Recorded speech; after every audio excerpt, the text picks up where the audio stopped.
ওয়াজ মাহফিলে বাধা, আলেম ওলামার কথা বলতে বাধা। যারা রব চিনাবে, যারা রাসূল চিনাবে, যারা আল্লাহ চিনাবে জাতিকে, তাদের মুখ বন্ধ করে নাস্তিক আর মুরতাদ যারা তাদের বাজার কায়েম করেছিল অনলাইন থেকে শুরু করে রাষ্ট্রীয় সম্মানের মাধ্যমে সংসদ ভবনে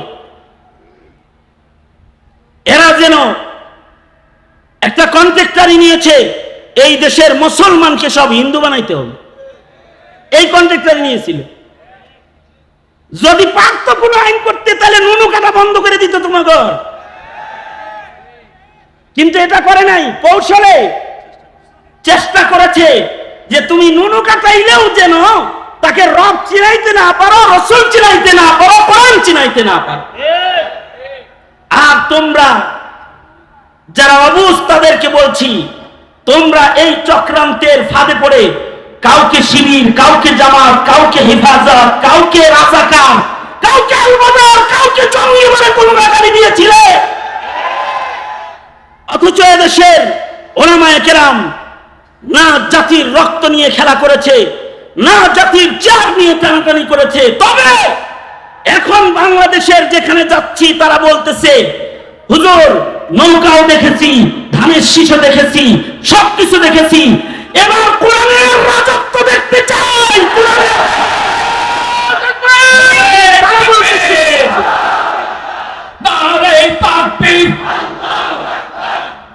কোরআনের আলো, আল হাদিসের আলো।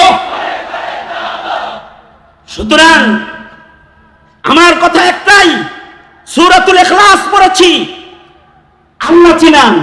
আল্লাহ নিজেকে চিনাইতে বলেছে তার রাসূলকে, রাসূলকে বলতেছে, রাসূল আপনি বলুন আমার কথা।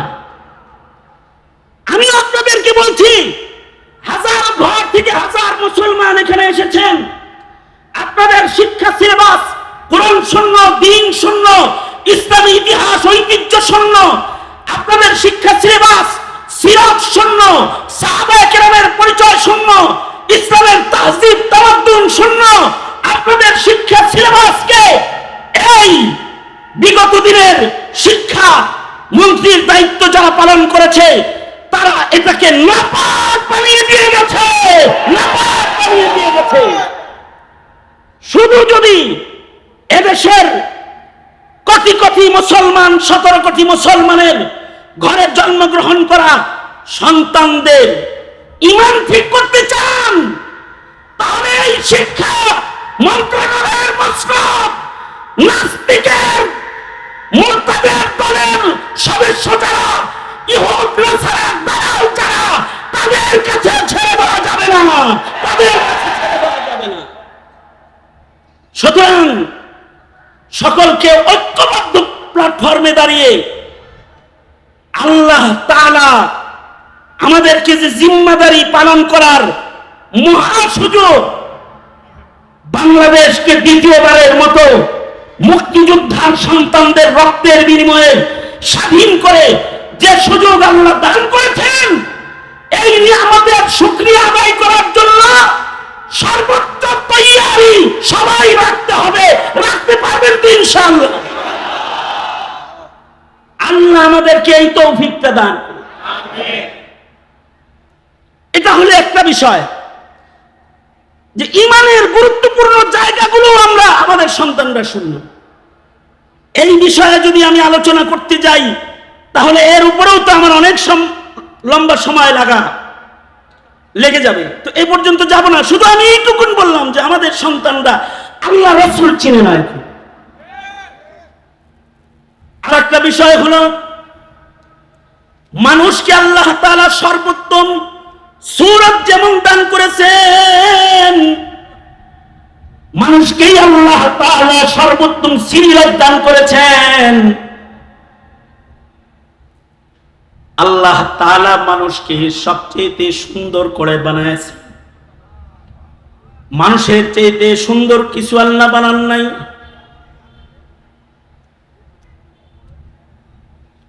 আহসানি তাকওয়িম, সর্বোচ্চ সৌন্দর্য আল্লাহ মানুষকে দান করেছেন। মানুষকে আল্লাহ তাআলা এমন সৌন্দর্য দান করেছেন আল্লাহ তাআলা নিজেকে চর্ম চোখের দৃষ্টির সামনে আনবেন না, আড়াল রাখবেন, এটা আল্লাহ পাকের শান। তবে কাসেম নানতুবি রহমাতুল্লাহি আলাইহি বলেন, যদি আল্লাহ তাআলা কোনো আকৃতিতে চর্ম চোখওয়ালাদের সামনে দুনিয়াতে আসতেন, তাইলে আল্লাহ তাআলা মানুষের আকৃতিতেই মানুষের সামনে হাজির হতেন।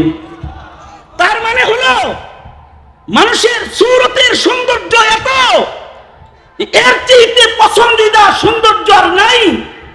খালাকাল্লাহু আদামা বিয়াদিহি, আল্লাহ নিজের হাতেই সুন্দর মানুষটাকে বানিয়েছেন। কিন্তু মানুষের এই সৌন্দর্য আসল সৌন্দর্য না, যদি না মানুষের মাঝে চারিত্রিক সৌন্দর্য না আসে। বুইসতু লিউতাম্মিমা মাকারিমাল আখলাক, আল্লাহর রাসূল বলেন, হে আমার উম্মতেরা, হে জাতি, আমি রাসূল তোমাদেরকে চারিত্রিক গুণাবলীর মানুষ বানাইবার জন্য আগমন করেছি। আপনার সন্তান চারিত্রিক গুণাবলী শিখবে, যাকে দিয়ে তাকে যেন চিনাইতে না পারেন, তার সিরাত যেন বলতে না পারেন। এ কারণে ইসলাম আর মুসলমানদের দুশ্মন যারা, তারা নবীর সিরাতের জায়গায় মিলাদুন নবী, জশ্নে জুলুসে ঈদে মিলাদুন নবী, মিষ্টি বিতরণ, র্যালি আর কেক হাজির করে দিয়ে আপনার সন্তানকে চারিত্রিক গুণাবলীর মানুষ হওয়ার থেকে দূরে সরানোর চক্রান্ত এতে যাচ্ছে গোটা রবিউল আউয়াল ব্যাপী, গোটা রবিউল আউয়াল ব্যাপী। যেন আপনার সন্তানের সামনে আপনার নবীর আখলাক সৌন্দর্য যেন প্রস্ফুটিত হয়ে না যায়, এই চক্রান্ত করে যাচ্ছে। আর যেই উলামায়ে কেরাম নবীর সিরাত বলবে, নবীর সিরাত পড়াবে, এটা যেন পড়াইতে না পারে। সিলেবাস থেকে রাসূল সরায়া গোমাতাকে প্রবেশ করানো হয়েছে, দেবদেবী প্রবেশ করানো হয়েছে। কথা বলেন ঠিক না? ঠিক করে বলেন। অত্র এলাকার যারা রয়েছেন তাদের যৌথ উদ্যোগে আয়োজিত মহতি দোয়া মাহফিলের মহতারাম সাদার, মহতারাম সভাপতি, উপস্থিত হযরত, বুজুর্গ, উলামায়ে কেরাম, সম্মুখপানে সমবেত দিন প্রিয়, ইসলাম প্রিয়, দিনদার ইমানদার মুমিন মুসলমান ভাইরা, পর্দার আড়ালের মা বোনেরা, বিশ্বজগতের মালিক, বিশ্ব প্রতিপালকের বিশ্ব দরবারে কালিমাত শকর যে মহান রব্বুল আলামিন এই মধ্য রজনী প্রায় 11:30টারও বেশি বেজে গেছে, এ পর্যন্ত হাজার হাজার কোরআন প্রেমিক, দিন প্রেমিক, ওলামা প্রেমিক মুমিন মুসলমানরা একত্রিত বসে থাকার তৌফিক আল্লাহ তাআলা দান করেছেন যাদেরকে, তারা সকলে মিলে, আমরা সবাই মিলে শুকরগুজার হই মহান মালিকের, শুকরিয়া আদায় করি আলহামদুলিল্লাহ। এই তো 3 মাস আগে কোন বাড়িতে যদি আমারও আসতে হইতো, তাহলে ওসি সাহেবের পারমিশন নিয়ে আসতে হইতো, উনি অনুমতি না দিলে মাইক খুলে নিয়ে যেত। এমন বহু মাহফিল ইন্তজাম হয়েছে, সকালবেলায় আমাকে মানা করা হয়েছে, ওসি সাহেব আপনাকে আইতে মানা করছে। ওলামা পরিষদের মাহফিল হয়েছে কোনাবাড়িতে, সেখানে আমাকে আসতে দেয়নি। এরকম বহু মাহফিল আছে, কিন্তু আল্লাহ তো একজন আছেন, তিনি এখন ওসি সাহেবের অবস্থা এমন করেছেন যে এখন ওলামায়ে কেরামের অনুমতি নিয়ে দোয়া কালাম করে বসতে হয়। এই সব কিছু একজন করেন, তিনি কে? আমার অত্যন্ত মোহাব্বতের স্নেহের ছোট ভাই, যোগ্য মুফাসসিরে কোরআন মুফতি আব্দুর রহিম আল মাদানী গুরুত্বপূর্ণ নসিহা করেছেন, আরো হযরত উলামায়ে কেরাম কথা বলেছেন। মাঝরাত্রি হয়ে গেছে, এখন আর লম্বা কথার জরুরত নাই। এই কারণে আমি সূরাতুল ইখলাস পড়েছি, যে আমি একবার পড়লে আপনারা শুনলেও যেন 10 পারা কোরআন পড়ার সওয়াব হয়। নবীজির একটা হাদিস পড়ছি, কিছু কথা খুব সংক্ষেপে, আল্লাহ তাআলা আছেন না নাই? আল্লাহ আছে না নাই? এখনকার সময়ের মুমিনদের মনে প্রশ্ন, প্রকাশ্য প্রশ্ন তাদের, দ্বীনহীনতা, দ্বীনি জ্ঞানের কমজোরি মুসলমানদেরকে এমনভাবে গ্রাস করে ফেলেছে যে শিক্ষিত মানুষের প্রশ্ন হলো আল্লাহ আছে তো কোথায়, কই? এটা হলো শিক্ষিতদের প্রশ্ন। এই প্রশ্নের উত্তর তাদেরকে না বোঝানোর কারণে অথবা এই প্রশ্ন তাদের মাথায় আসার কারণে তারা বিজ্ঞ অভিজ্ঞ শিক্ষাবিদ নামে চলাফেরা করলেও এরা মূর্খের দলে গিয়ে তারা নাস্তিক মুরতাদ হয়ে মুসলমানের ঘরে জন্মগ্রহণ করে তারা বেদিন হয়ে কবরপথের যাত্রা। এইটার সংখ্যা এখন অনেক।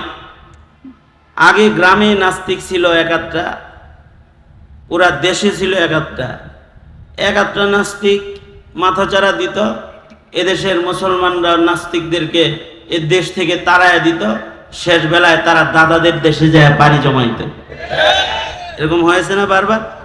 এই তসলিমা নাসরিন, কবির চৌধুরী, এদের দেশ ছাড়তে হয় নাই? সালমান রুশদি, এদের দেশ ছাড়তে হয় নাই?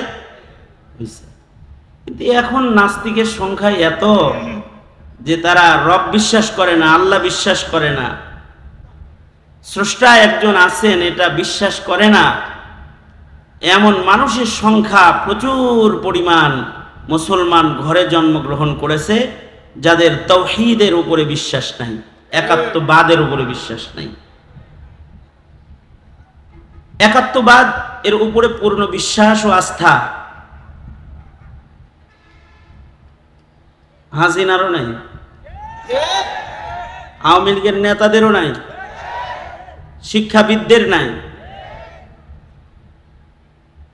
এদেশের বহু মুসলমানের নেই। যারা নামে মুসলমান তাদের একাত্মবাদের বিশ্বাস নেই। অথচ একাত্মবাদ এটা যদি কেউ খালি মুখে একবার উচ্চারণ করে, তাহলে আল্লাহর রাসূল নিজের চাচাকে বলেছেন, উহাজ্জু লাকা ইয়াউমাল কিয়ামা। উহাজ্জু মানে, ওগো চাচা, আপনি যদি একবার বলেন যে আল্লাহ ছাড়া আর কোনো ইলাহ নাই, আল্লাহ পাকের একাত্মবাদকে যদি আপনি একবার মুখে বলেন খালি, তাহলে উহাজ্জু লাক, আমি আল্লাহর সাথে ঝগড়া করব আপনাকে জান্নাতে নেওয়ার জন্য। জোরে আওয়াজ করে বলেন, আওয়াজ করে একাত্মবাদ বলেন, লা ইলাহা ইল্লাল্লাহ, লা ইলাহা ইল্লাল্লাহ, লা ইলাহা ইল্লাল্লাহ। এটা যদি একবার ইয়াকিনের সাথে, বিশ্বাসের সাথে মুখে কেউ বলে, তাহলে আল্লাহর রাসূল যদি নিজের চাচার জান্নাতে নেওয়ার জন্য আল্লাহর সাথে যুদ্ধ করবেন, ঝগড়া করবেন, এটা বলতে পারেন, আল্লাহর সাথে জোরাজোরি করবেন, কষাকষি করবেন, এটা বলতে পারেন, তাহলে আল্লাহর রাসূল কি একবার কালেমা পড়নেওয়ালা কোনো মুমিনকে দোজখে যাইতে দিবেন? নবীজি তো চাচাকে যেমন মহাব্বত করেন, যার মুখে কালিমা আছে তাকেও তো মহাব্বত করেন। মাহে রবিউল আউয়াল আপনারা খালি মহাব্বত করেন তা না, নবীজিও আমাদেরকে মহাব্বত করে। কিরকম মহাব্বত করে? ময়দানে মাহশারে আল্লাহর রাসূল বলেন, আমি বাচ্চাওয়ালা মুরগির মতো উড়াল দিব, কোমরে কাপড় বাঁধবো আমার একটা কালিমাওয়ালা উম্মতকে জান্নাতে নেওয়ার জন্য। আশ্চর্য বিষয় হলো, না এই কালিমার উচ্চারণ আছে, না এই কালিমার শিক্ষা আছে, না কালিমার বিশ্বাস মুসলমানের ভেতরে আছে। আল্লাহ রাসূল সাল্লাল্লাহু আলাইহি ওয়াসাল্লাম নিজের চাচাকে যে মৃত্যুর আগ মুহূর্তে বললেন, একবার বলুন, একবার। কয়বার? একবার বলুন, তো আমি আল্লাহর সাথে আপনাকে জান্নাতে নেওয়ার জন্য জোরাজোরি করব। কিন্তু একবার বলে নাই। যে সকল কথাগুলো বলেছে তা দিয়ে প্রমাণিত হয় যে তাওহীদের উপরে হুজুরের চাচা আবু তালিব, যিনি নবীজির অভিভাবক ছিলেন, নবীজির অভিভাবক আবু তালিব, আবু তালিবের ইন্তেকাল তাওহীদের উপরে হয় নাই, মুশরিক হিসেবে হয়েছে। সাহাবীরা জিজ্ঞাসা করেছে, মুশরিক হিসেবে তাকে আল্লাহ তাআলা কিরকম শাস্তি প্রদান করবে? আল্লাহর রাসূল বলেন, আমার চাচা তো আমার অভিভাবক, সারা জীবন আমার অভিভাবকের দায়িত্ব পালন করেছে, কিন্তু তাওহীদের উপরে পূর্ণ আস্থা বিশ্বাস না থাকার কারণে আমার চাচাকে সর্বনিম্ন যে আযাবটা আল্লাহ দিবেন সেটা হলো আগুনের জুতা পরাইয়া দিবেন। শুধু আগুনের যে জুতাটা পরাইয়া দিবেন, এইটার কারণেই আমার চাচার মগজ গড়ায় গড়ায় পড়বে। নমরুদের ঘরে জন্ম হয়েছে, নমরুদের দেশে জন্ম হয়েছে। ইব্রাহিম আলাইহিস সালাতু ওয়াস সালাম নমরুদের মন্ত্রীর ঘরে জন্মগ্রহণ করেছেন, কিন্তু নিজের পিতাকে নমরুদের মন্ত্রী হওয়ার পরে বাঁচাইতে পারেন নাই। অভাবটা কিসের? নমরুদ তো খোদা দাবিদার ছিল, তার মন্ত্রী হলো আজার। এত বড় আসন ছিল, কিন্তু একাত্মবাদের ইয়াকিন আর বিশ্বাস ছিল না। বলুন, জান্নাতি না জাহান্নামী? ইব্রাহিম আলাইহিস সালাতু ওয়াস সালাম দোয়া করছেন বাপের লেগে, আল্লাহ তাআলা ধমকি দিয়া বলছেন দোয়া করবেন না। পয়গম্বরের পিতা হওয়ার পরেও তাওহীদ যখন ঠিক নাই, অথবা নমরুদের মন্ত্রী হওয়ার পরেও তাওহীদ ঠিক নাই, জান্নাতি না জাহান্নামী? জাহান্নামী।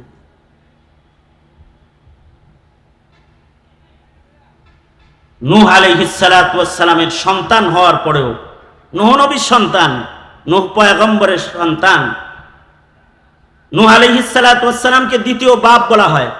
আদম আলাইহিস সালাতু ওয়াস সালাম প্রথম বাপ, দ্বিতীয় বাপ হলেন নূহ আলাইহিস সালাতু ওয়াস সালাম। কারণ ওনার মহাপ্লাবনের সময় সারা দুনিয়া পানির নিচে চলে গেছে। ওনাকে দিয়ে আল্লাহ তাআলা মানুষ না, শুধু সকল প্রাণীর জীবনও রক্ষা করেছেন। নৌকায় সব জোড়া জোড়া উঠাইছিলেন। এত বড় বাবার ঘরে জন্মগ্রহণ করে সেই বাবার সন্তান দোজখে গেছে, দোজখে যাবে, জাহান্নামে। কিসের কারণে? অভাবটা কিসের বলেন? জোরে আওয়াজ করে বলেন, কিসের অভাব? সকল ক্ষমতা জনগণের না, সকল ক্ষমতা কার? আওয়াজ করে চিৎকার করে বলেন, আল্লাহ। এটার উপরে বিশ্বাস যদি না থাকে, তাহলে সে নূহ আলাইহিস সালামের ঘরে জন্ম হওয়ার পরেও সে বেঈমান, দোজখে চলে যাবে সে। যত কুফরি মতবাদ আছে তাদের দাবি এই একাত্মবাদ, তারা বিশ্বাস করে না। আল্লাহ পাকের শক্তিকে তারা বিশ্বাস করে না। তাসদিক বিল্লাহ বিজামিই সিফাতিহি, যেটা এই বিশ্বাস তাদের নাই। এই বিশ্বাস না থাকার কারণে আল্লাহর সাথেও শয়তানি করে, আল্লাহ যাদেরকে ভালোবাসে তাদের সাথেও শয়তানি করে, আল্লাহর কিতাব কোরআনের সাথেও নাফরমানি আর বেঈমানি করে। বিশ্বাস না থাকার কারণে। আল্লাহ আছে না নাই? হ্যাঁ, জোরে আওয়াজ করে বলেন, আছে না নাই? কিন্তু তাকে দেখা যায় না, চর্ম চোখ দেখতেছে না।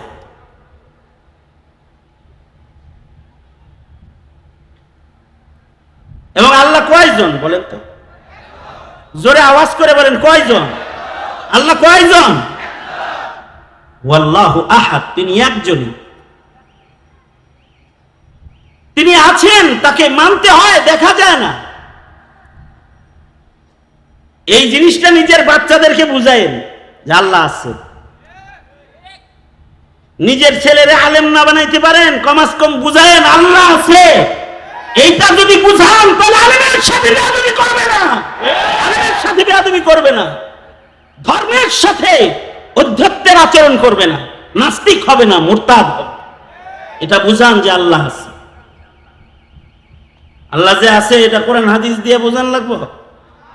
অফি আনফুসিকুম আফালা তুবসিরুন, আল্লাহ যে আছে এটা আল্লাহ পাকের সৃষ্টি, আল্লাহ পাকের সৃষ্টির দিকে তাকায়ই একটা বেআকল বেইলেমও বুঝবে আল্লাহ একজন আছে।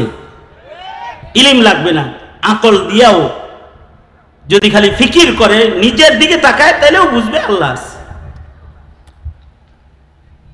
কারি তৈয়ব সাহেব রহমতুল্লাহ আলাই, হাকিমুল ইসলাম কারি তৈয়ব সাহেব রহমতুল্লাহ আলাই, উনি বলছেন যে মানুষের দেহের ভিতরে, এই সায়েন্স বলে মানুষের দেহে আগুন আছে, বাতাস আছে, পানি আছে, মাটি আছে, মানুষের দেহে আছে, কোরআনও বলে, হাদিসও বলে।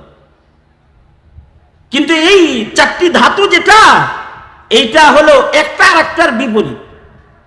যেখানে পানি থাকবে সেখানে আগুন থাকবে না। আগুন যদি কোথাও থাকে লাগে, তখন এটা নিভানোর জন্য কি ব্যবহার করে? হ্যাঁ, পানি ব্যবহার করে। বাতাস যদি বেশি প্রবল হয়, মাটি ও পানি সেখান থেকে বাতাসে সরে যায়। একাত্রিত হওয়ার জিনিস না এটা। পৃথিবীর সকল বিজ্ঞান মিলে এটাকে একাত্রিত করতে পারবে না। কিন্তু মানুষের দেহের ভিতরে যে চারো জিনিস একত্রিত করলেন, এটা কি তোমাদের কোনো দাদাই করেছে, কোনো নানাই করেছে? এটা কে করেছে? জোরে আওয়াজ করে বলুন, কে করলো? অফি আনফুসিকুম আফালা তুবসিরুন, একজন আছেন তিনি। কামালউদ্দিন তিমিরি রহমতুল্লাহ আলাইহি হায়াতুল হাইওয়ান কিতাব লিখেছেন। এই কিতাব কোনো প্রাণী বিজ্ঞান শেখানোর জন্য লেখেন নাই, জাতিকে এক আল্লাহ আছেন একজন, এটা শেখানোর জন্য লিখেছেন। বিভিন্ন প্রাণীর বৈশিষ্ট্য লিখেছেন।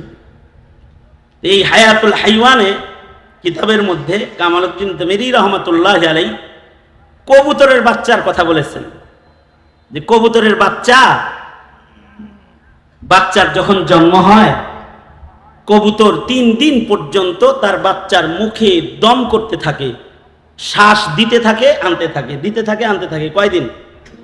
হ্যাঁ, যার বাচ্চা কবুতর আছে টেস্ট করে দেখেন, কবুতর পালে না এখন।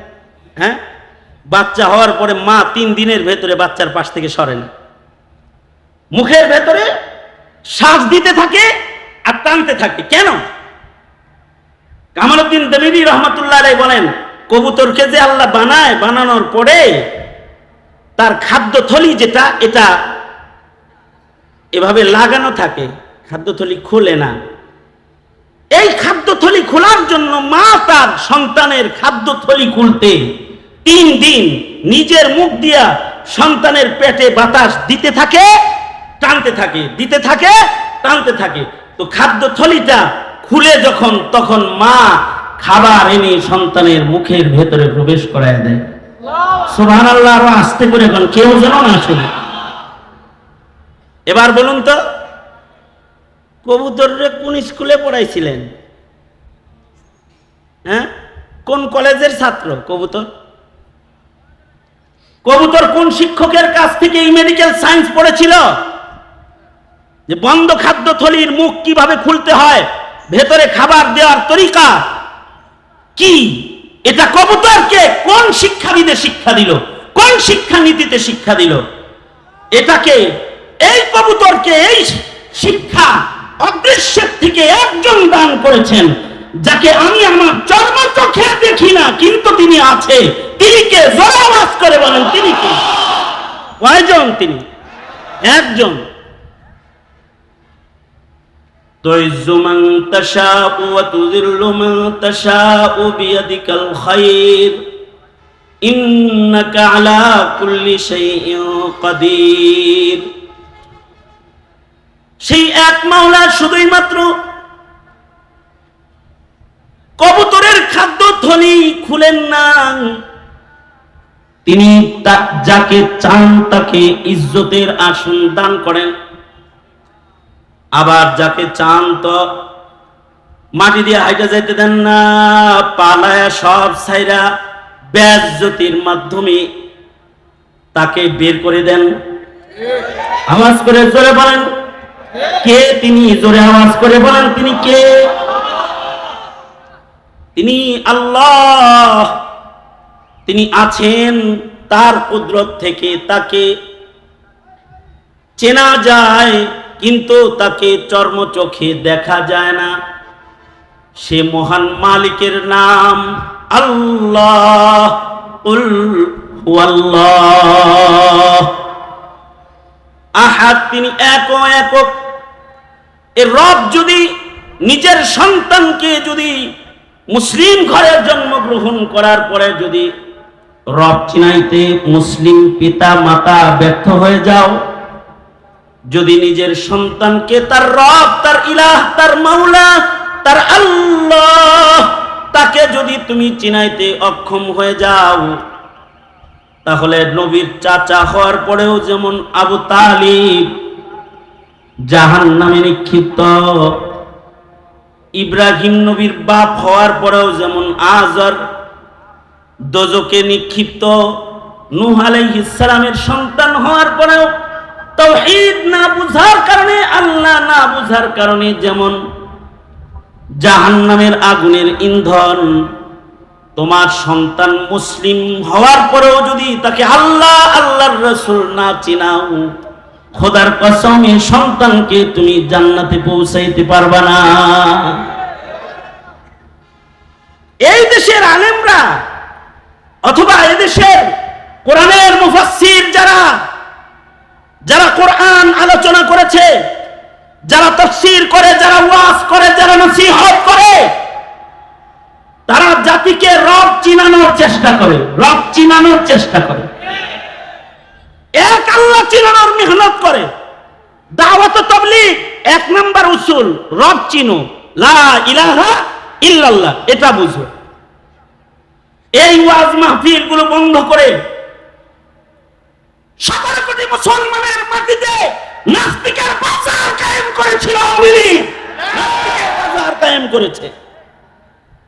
ওয়াজ মাহফিলে বাধা, আলেম ওলামার কথা বলতে বাধা।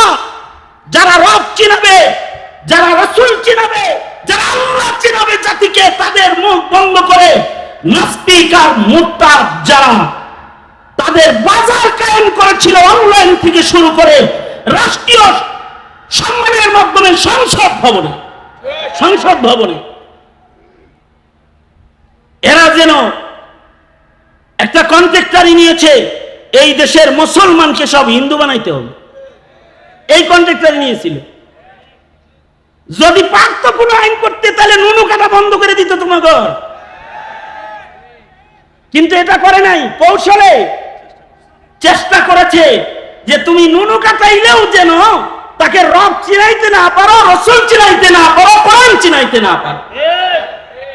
আর তোমরা যারা অবুঝ, তাদেরকে বলছি, তোমরা এই চক্রান্তের ফাঁদে পড়ে কাউকে শিবির, কাউকে জামাত, কাউকে হেফাজত, কাউকে রাজাকার, কাউকে আলবদর, কাউকে জঙ্গি বলে কোন গালি দিয়েছিলে। অথচ এদেশের উলামায়ে কেরাম না জাতির রক্ত নিয়ে খেলা করেছে, না জাতির জান নিয়ে টানাটানি করেছে। তবে এখন বাংলাদেশের যেখানে যাচ্ছি, তারা বলতেছে, হুজুর নৌকাও দেখেছি, ধানের শীষও দেখেছি, সবকিছু দেখেছি, এবার কোরআনের রাজত্ব দেখতে চাই।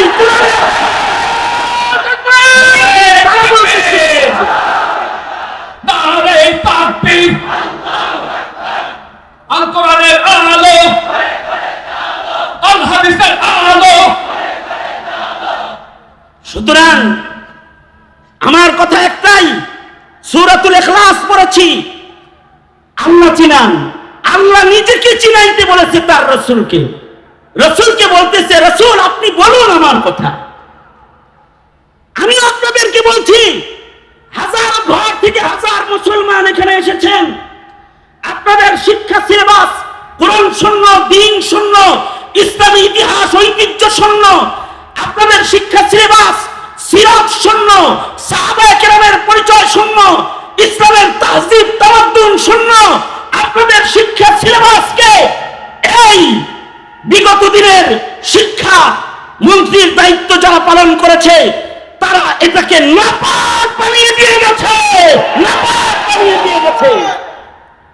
শুধু যদি এদেশের কোটি কোটি মুসলমান, 17 কোটি মুসলমানের ঘরে জন্মগ্রহণ করা সন্তানদের ঈমান ঠিক করতে চান, তাহলে এই শিক্ষা মন্ত্রণালয়ের মসনদ নাস্তিকের মুরতাদের দলের সদস্য যারা, ইহুদ নাসারার দালাল যারা, তাদের কাছে ছেড়ে দেওয়া যাবে না, তাদের কাছে ছেড়ে দেওয়া যাবে না।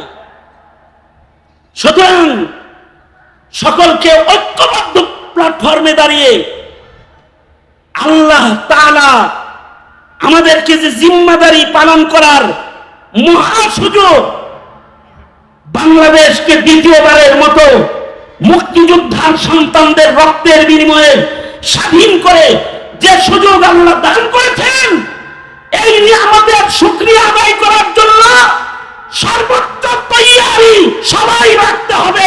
রাখতে পারবেন তো ইনশাআল্লাহ? আল্লাহ আমাদেরকে এই তৌফিকটা দান করুন। এটা হলো একটা বিষয়, যে ঈমানের গুরুত্বপূর্ণ জায়গাগুলো আমরা আমাদের সন্তানরা শুনল। এই বিষয়ে যদি আমি আলোচনা করতে যাই, তাহলে এর উপরেও তো আমার অনেক লম্বা সময় লেগে যাবে। তো এই পর্যন্ত যাব না, শুধু আমি এইটুকুন বললাম যে আমাদের সন্তানরা আল্লাহ রাসূল চিনে না। আর একটা বিষয় হলো, মানুষকে আল্লাহ তাআলা সর্বোত্তম সূরত যেমন দান করেছেন, মানুষকেই আল্লাহ তাআলা সর্বোত্তম সিরাত দান করেছেন। আল্লাহ তাআলা মানুষকে সবচেয়ে সুন্দর করে বানাইছেন। মানুষের চাইতে সুন্দর কিছু আল্লাহ বানান নাই।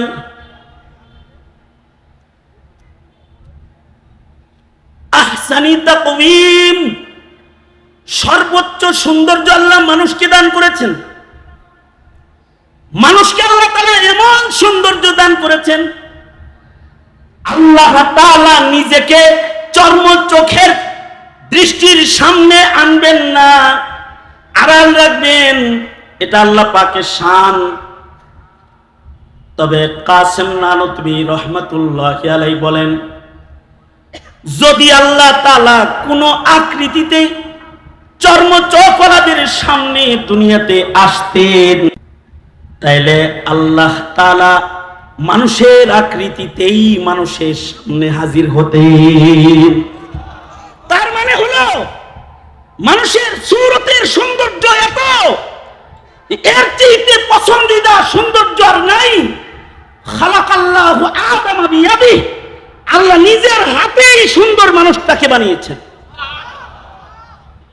কিন্তু মানুষের এই সৌন্দর্য আসল সৌন্দর্য না, যদি না মানুষের মাঝে চারিত্রিক সৌন্দর্য না আসে।